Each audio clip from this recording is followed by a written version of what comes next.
What is it? Hey, Dr. Lindsey here.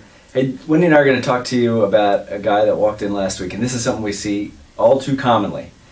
And I've got a couple other videos up that go along with the same thing, so feel free to look through those. But this is a typical guy that's had an FUE that comes in that's not real happy. And so and I'm not sure how to put the pictures up while we're talking, so I'll pause and we'll cut in the pictures.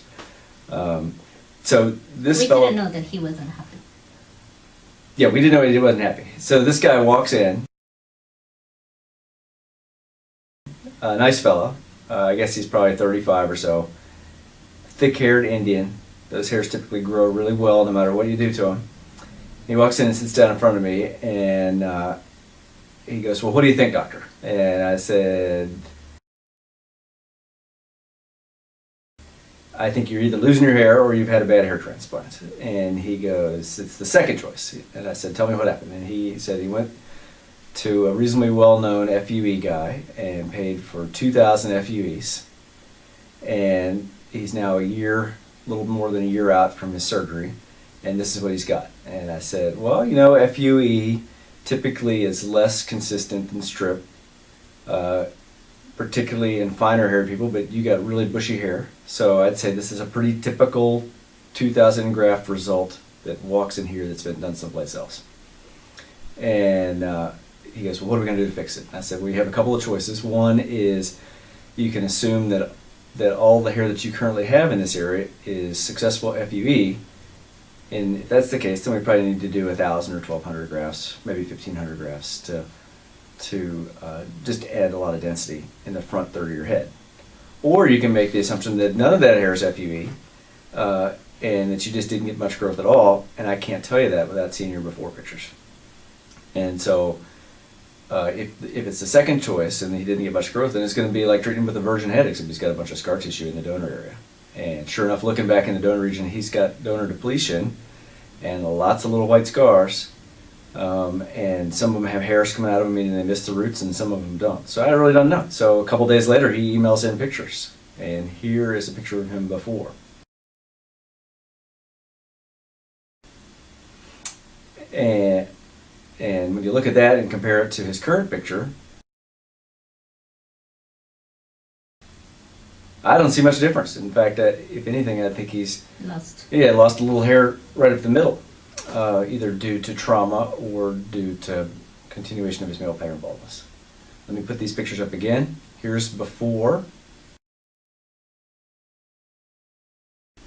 Couple of views. Here's his surgical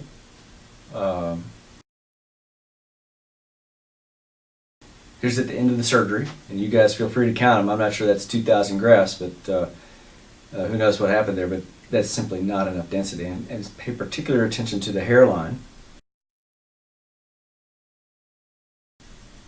If you look at the hairline there, the hairline's really nice and done, but there's no hairs behind the hairline. So, I mean, even if all of them grew, it wouldn't be enough. And then here he is now. So my best guess is that we have to treat him as if he's essentially a virgin frontal third of the hair.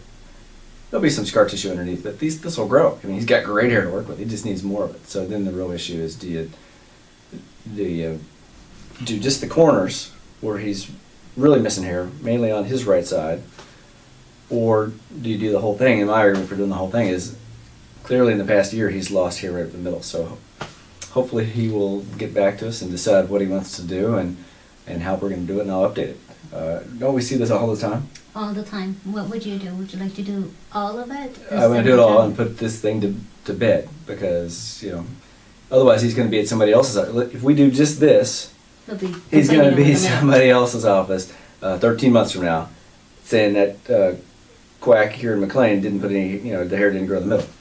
So I want to hit it hard. And I don't know that it's going to grow, but that thick Indian hair typically grows really well. So we'll keep you up to date. Anything else you want to add? No, I called him up to tell him that our plan has changed, because we looked at his before pictures, and then instead of like 12 to 14, we would have to do like 25, around 24, yeah. 2,500, whatever the strip will yield, because we can't he had. He's got a buttload of scar tissue. Yeah, so told him that. So he's coming to see you and book his surgery and see what he likes to do. So consumer beware. Yes. Do your research. Ask lots of questions. And most important, look at some cases that the doctor you're picking has done. And Yeah. if he's not posting cases, you got to ask him why, because it's not that hard to post cases. Yeah, like a lot of before and after pictures. Show me what 1500 will do to me. Show me what 1500 and be aware of. Yeah. Okay, good luck to you guys.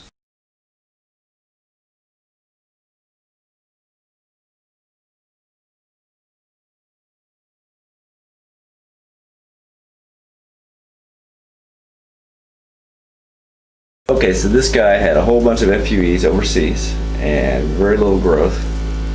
And unlike the magazine ad where it shows no scar, this donor strip is chock full of scars.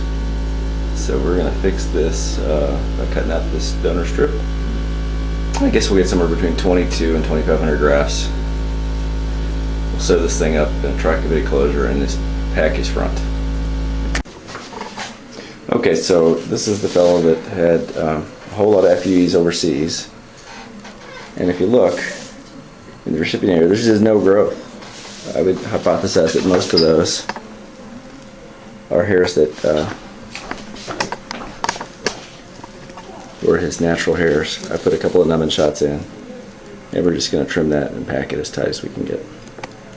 So I just made all the slits. I went around a few of the areas where you had grafts, but he would have been hard to place with hair existing. I mean, those slits are hard to see, don't you think, Wendy? Yeah, so there is. Okay, so here is one, but you can't see it.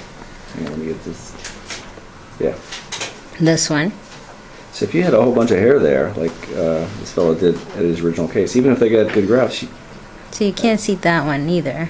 yeah, I mean, I I had couldn't to go see by feeling. where to make the holes until we trimmed him down, and then there's no way you could find the holes with a bunch of hair there. So if I were guessing, it was a combination of not getting a lot of roots out from the donor area, but costing me a lot of scarring, not being able to make the holes tight enough, and then the tech's not having enough good hairs and not being able to get those good hairs See them. into the slits. Yeah, see, like here they're disappearing already. Yeah.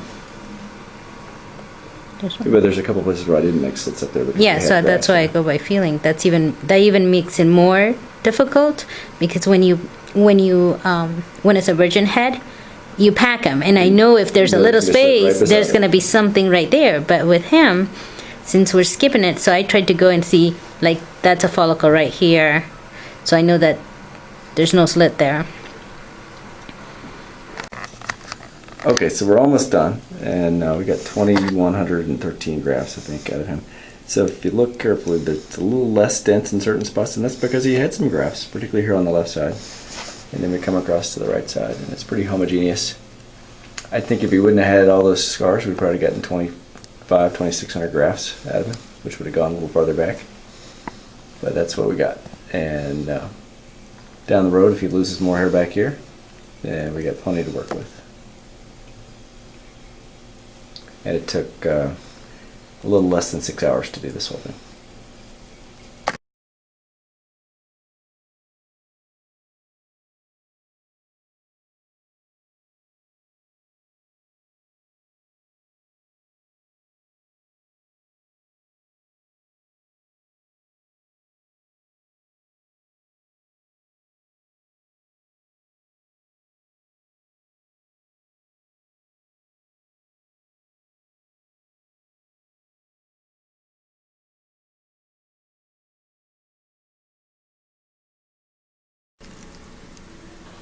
So now we're at day 8, and despite my best guess, this high IQ fellow did a great job cleaning. I gotta put my hand here so it focuses.